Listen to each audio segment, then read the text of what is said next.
అదే అంటే మీరు అన్నదానికి నేను చెప్పా, ఇప్పుడున్న మహాదేవన్ గారు లాంటి వాళ్ళు దాన్ని ఆ పాటని ఎలాగ మీటర్కి ఎలాగ ఎక్స్టెండ్ చేయాలి without spoiling the meaning and essence. కానీ ఇప్పుడు మేమేంటంటే బాణీలు ఉన్న బాణీల్లోనే వచ్చిన తత్కారాల్లోనే చెప్పే పరిస్థితి అన్నమాట మాది. అందుకు ఆ తరం కంటే మాది గొప్పతనం ఎక్కువ లేదు, కానీ మా కష్టం ఎక్కువ. కరెక్ట్, నేను ఒప్పుకుంటా. ఎందుకంటే ఇప్పుడున్న ఈ పరిస్థితుల్లో ఒక తత్కారానికి పాట రాయడం, ఆ సెన్స్ని క్యారీ చేయగలగడం ఆ మీటర్లో. అవునండి, ఆ మీటర్ ఆ లెంత్లోనే కదా చెప్పాలి, మీరేం చెప్పినా దాన్ని దాటిపోవడానికి వీల్లేదుగా. మీకు లెంత్ అంటే కూడా ఒక్కొక్క భాషకి ఒక్కొక్క లక్షణం ఉంటుంది కదండి. మన తెలుగు భాషలో యగణం జగణంతో ఉన్న పదాలు చాలా తక్కువ ఉంటాయి. అచ్చ తెలుగు పదాలు అయితే మరీ తక్కువ, మృగ్యం అని చెప్పాలి.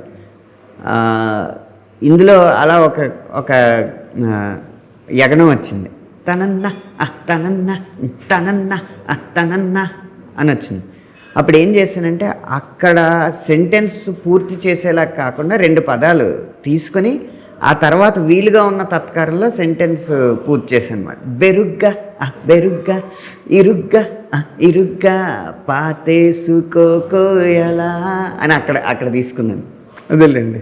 అంటే మీకు ఇప్పుడు ఆ పాటలో అంటే రెహమాన్ గారు వాళ్ళకి, అదే బాలు గారు అయితే దాన్ని కరెక్ట్గా కట్ చేసి శ్రీమతికి ఆస్తిమురుడు ఆశిపాయుడు అనే సినిమాలో ఒక పాట బాలు గారును చిత్ర గారు అనుకుంటా, దాంట్లో శ్రీమతికి ఇలా అని బిట్ ఉంది. అందరూ అప్పటి వరకు ట్రాక్ పాడిన వాళ్ళందరూ శ్రీమతికి ఇలా అని పాడుతూ ట్రాక్ రికార్డ్ చేశారు. చేస్తే బాలు గారు వచ్చి దాన్ని కట్ చేశాడు, శ్రీమతికి ఇలా అని. విరుపు తెలియాలి, లేకపోతే ఆ విరుపు. ఇప్పుడు ఇందులో కూడా పాతేసుకోయి అలా, పాతేసుకోకోయ్ అలా అలా, అవును. అది చిన్నది మిస్ అయింది లెంత్లోని. రెహమాన్ గారికి తెలుగు సరిగ్గా రాదు కదా. అంటే ఒకటండి, అత్వసంధి ఉన్నప్పుడు ఒక్కొక్కసారి సమం మీద అత్వసంధి పడకపోతే అలాంటి చిన్న కన్ఫ్యూజన్ వచ్చే అవకాశం ఉంది. పాతేసుకోకోయ్ అలా అని విడిగా పడితే తాళం అలా అనక్కర్లేదు కదా. పాతేసుకోకోయ్ అలా అన్నది అలా అన్నది కిట్టించడం అంటే లాంగ్వేజ్ మీద కమాండ్ ఉండాలి. మీరు రాసిన పాయింట్ని కమాండ్ కాదు అసలు. కాకపోతే రెహమాన్ గారు గొంతు వల్ల పాటకి ఒక నవ్యత ఎక్కువ చేకూరిందండి. అది మాత్రం గ్యారంటీగా ఒప్పుకోవాలి, అది గ్యారంటీగా ఒప్పుకోవాలి. ఇంకోటి చిన్న స్వార్థం కూడా ఉంది. వేరే ఎవరు పాడినా కూడా, ఇప్పుడు రెహమాన్ గారు అమెరికాలో షో చేశారనుకోండి, కొన్ని వేల మంది వస్తారు, కనీసం 10,000 మంది వస్తారు. లేదా దుబాయ్లో షో చేశారనుకోండి, కనీసం 30,000 మంది వస్తారు. అలాంటి షోల్లో ఈ పాట మోగాలనుకోండి, రెహమాన్ గారు పాడి ప్రజెంట్ చేస్తున్నప్పుడు స్పందన వేరు, రీచ్ వేరు. మరొకరు ఇది ప్రబోధాత్మకమైన గీతం, అంతకుమించి వైతాళిక గీతం కాబట్టి ఎక్కువ మందికి చేరే ఆలోచనే మనం చేయాలి. కరెక్ట్. అందుకు అసలు రెహమాన్ గారు పాడవలసి ఎందుకు వచ్చిందండి? ఈ మధ్య దేవిశ్రీ ప్రసాద్ గారు తన సినిమాల్లో పాటలు పాడుతుండడం అన్నది మనందరికీ తెలిసిన విషయమే. రెహమాన్ గారు అంత విరివిగా ఎప్పుడు పాడలేదు, పాడిన సందర్భం అయితే నాకు తెలియదు. అంటే ట్యూన్ వింటున్నప్పుడు మేము అనుకున్నాం చాలా తారాస్థాయి స్వరాలు ఎక్కువ ఉన్నాయి కదా. అవును.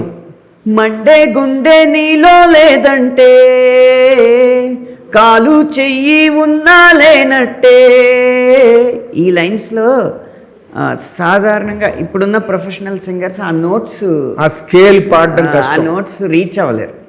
ఈయన పాడినప్పుడే అనిపించింది నాకు, ఈ నోట్స్ ఎవరు రీచ్ అవ్వలేరు అని కీచుకొని వచ్చేస్తుంది. అవును,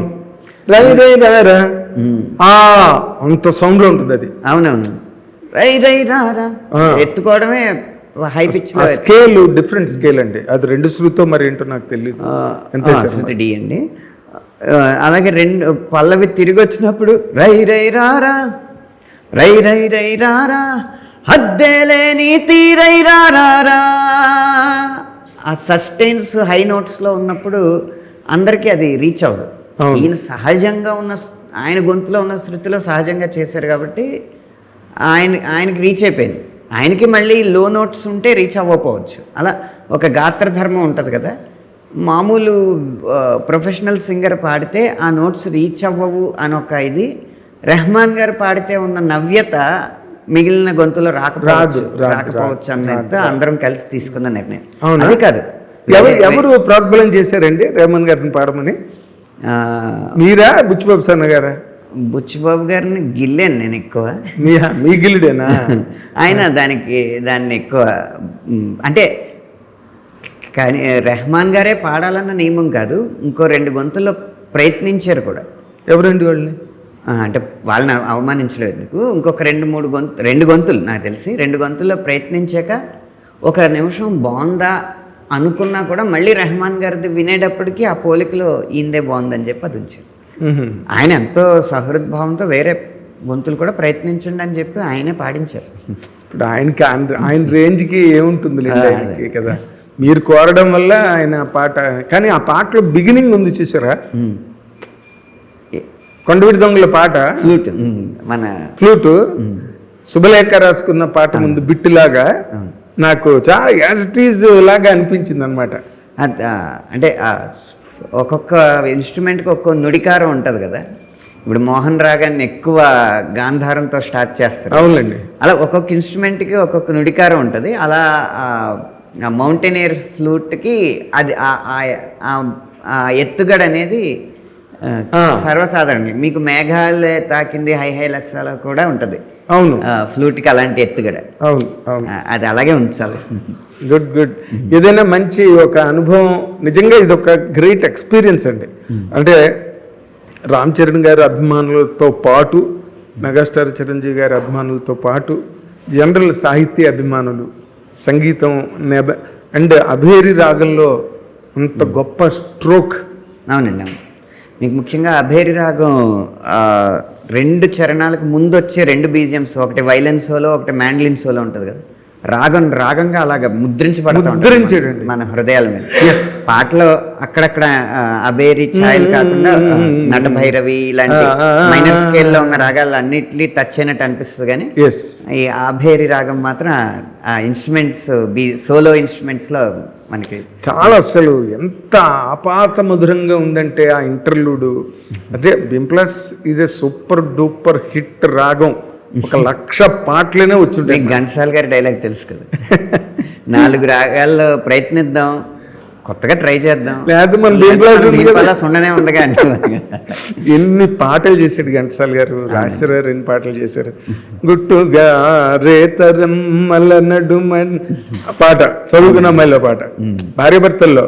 అవునా, మధురం మధురం ఏ సమయం, ఆ పాట నిన్న కనిపించింది, ఇది రాణి రత్నపురంలో. అవునండి, అసలు బింపలాస్ లేని ఆల్బమ్ ఉండేది కదా. లేదు, ప్రేమ యాత్రలకు బృందావనము, ఆ పాట. అసలు కొన్ని లక్షల పాటలు అండి. రాజేశ్వరరావు కానీ, పెండ్యాల్ గారు కానీ, నా మదిలో అదే. అసలు దాన్ని ఇంతకుముందు ఇళయరాజా గారు 2-3 సార్లు వంశీ గారితో కూడా అన్నాడు, మీరు బింప్లస్ పిచ్చోళ్ళు అయ్యా తెలుగు వాళ్ళని. అవునవును. ఏదైనా నిన్న దేవిశ్రీ ప్రసాద్ గారు చేసిన పాట, పవన్ కళ్యాణ్ గారి సినిమాలో పాట, ఆ పాట కూడా బింప్లసే. దేవి గారిది ఎక్కువ నటభైరవి చుట్టూ తిరుగుతుంది. బట్ అది యాస్టిస్గా ఏదైనా ఇంకో అద్భుతమైన పాట, సాహిత్యపరంగా కానీ, సంగీత పరంగా కానీ, ఆ రెహమాన్ గారి గాత్రం పరంగా కానీ, అసలు రామ్ చరణ్ గారు ఏం డ్యాన్స్ అండి. ఆయనే ఈ పాటకి రామ్ చరణ్ గారే ఎలక్ట్రిఫైయింగ్ అండి. అసలు ఆ లెగ్ మూమెంట్స్ చేసినవే. అంటే ఒక గెలుపు తలుపు అనేది తెరవాలి కదా, ఆ తలుపు తెరిచింది రామ్ చరణ్ గారి డ్యాన్సే. ఆ తర్వాత ఆ దారిలో మలుపులన్నీ సాహిత్యం వేసి ఉండొచ్చు, కానీ ఇది గెలుపు అని చాటింది మాత్రం ఆ 30 సెకండ్లు ఆయన ఆగకుండా వేసిన ఆ నాటకం ఉంది కదా, ఇంపాసిబుల్. ఇంకో మంచి సంతోషకరమైన విషయం ఏంటంటే, ఒక తెలుగువారనే కాకుండా మొన్న వరల్డ్ కప్ ఫైనల్ జరుగుతున్నప్పుడు ఆ ఆటకి నేపథ్యంలో అందులో హైలైట్స్ కట్ చేసి అధికారికంగానే జియో హాట్స్టార్ వాళ్ళు మన రై రై రారా పాట మోగిస్తూ ఆ విజువల్స్ వేశారు. అవునా? అంటే దీని స్థాయి మన రాష్ట్రం దాటి పరిధి అదే ఇందాక మీరు అన్నారు కదా, సార్వజనీనత, విశ్వజనీనత, సర్వకాలీనత, యూనివర్సాలిటీ. గెలుపు ఎక్కడుంటే ఆ పాట అక్కడ ఉంటుందండి. అవునండి, అవును. ఆ పాట ఎక్కడుంటే అక్కడ గెలుపు ఉంటుందండి. అలాగే కష్టపడి ఆడిన మూమెంట్స్ ఉంటాయి కదా. సెమీఫైనల్లో అక్షర్ పటేల్ గారు పట్టిన క్యాచ్, ఇంకా పడిపోతూ శివన్ దూబే గారికి అందించిన క్యాచ్ కానీ, 20 గజాలు పరిగెట్టి డైవ్ చేసి పట్టిన క్యాచ్ కానీ, ఇలాంటివన్నీ పెడుతూ ఆటనుకోయ్ ఆటంటే బతుకోయ్ నీ ఆట గెలవాలిలే, మాటనుకోయ్ గెలుపంటే వెలుగోయ్ గెలుపై నువ్వు వెలగాలిలే, ఈ లైన్స్ పెడుతున్నారు. అవును, అది మనం ప్లాన్ చేసింది కాదు. ఇలాంటి ఆటల్లో మన పాట మోగాలని మనం అనుకున్నది కాదు. గెలవక ముందు పాట కావాలి, గెలిచిన తర్వాత కావాలి, గెలుస్తున్నప్పుడు ఉండాలి. కాబట్టి ఈ పాటతో ఈ సినిమా చాలా పెద్ద హిట్ అవుతుంది. అయ్యే సూచనలు అయ్యే చెట్టుకి ఆకులే చెప్తాయని సామెత.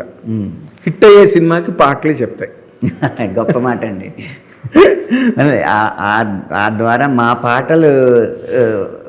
పాటల పల్లకి సినిమాని మోసుకొస్తే థియేటర్ దాకా, తర్వాత మళ్ళీ సినిమా అనే పల్లకి మా పాటల్ని కలకాలం మోసుకెళ్తూ ఉంటాం. 100%. Coming events cast their shadows అని ఓ మాట ఉంది. అవునండి, ముందుగానే నీడలు పరుస్తాయంట రాబోయే విజయాలు. అదేండి, అదే. ఆ నీడలో ఒక జాడ మీరు రాసిన రై రై రారా పాట. ధన్యుండండి ఆ విధంగా మాత్రం. చాలా గొప్ప రాశారు సార్. నేను చాలా మెచ్చుకున్నాను మిమ్మల్ని. ఆ స్టాండర్డ్ పాటలో, ఆ లిటరరీ స్టాండర్డ్ ఉందే, ఎక్స్ట్రాడనరీ. స్థాయి శిఖరాయమానంగా ఉన్నా కానీ పదాలు మాత్రం నేలబారులో అలా ఉంటూ చాలా అరుదుగా దొరికే సందర్భం అండి ఇది. నేలబారు కాదు, నేల స్థాయి, భూమి స్థాయి అన్నమాట. Ground level. చాలా చాలా గ్రేట్ అండి. మీరు ఇలాంటి పాటలు ఇంకా చాలా రాయగలరు. మీకు సందర్భం దొరకాలంతే. మీ అందరి ఆశీస్సులు, ఇలాంటి ప్రశంసలు, ఇలాంటి విశ్లేషణలు ఉంటే ఖచ్చితంగా ఉత్సాహంతో మళ్ళీ మంచి పాట రాయడానికి ప్రయత్నిస్తాను. గుడ్ అండి. హిట్ టీవీ యాప్, ఇందులో short news, live news, entertainment shows, movies, digital magazines తో పాటు మీ జిల్లా వార్తలను కూడా ఫ్రీగా చూడొచ్చు. ఇంకెందుకు ఆలస్యం, వెంటనే హిట్ టీవీ యాప్ ని డౌన్లోడ్ చేసుకుని ఫ్రీగా ఎంటర్టైన్మెంట్ పొందండి. Hit TV app.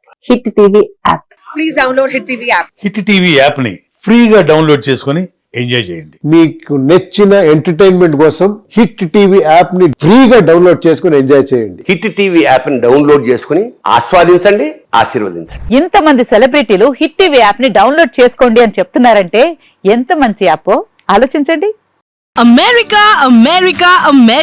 అమెరికాలో చదవాలనుకునే వాళ్ళకి విశ్వసనీయమైన పేరు మన శౌర్య కన్సల్టెన్సీ. UK లో 1 year masters, 2 years work permit up to 5 years visa. Contact Saurya Consultancy. Contact 89851 89851.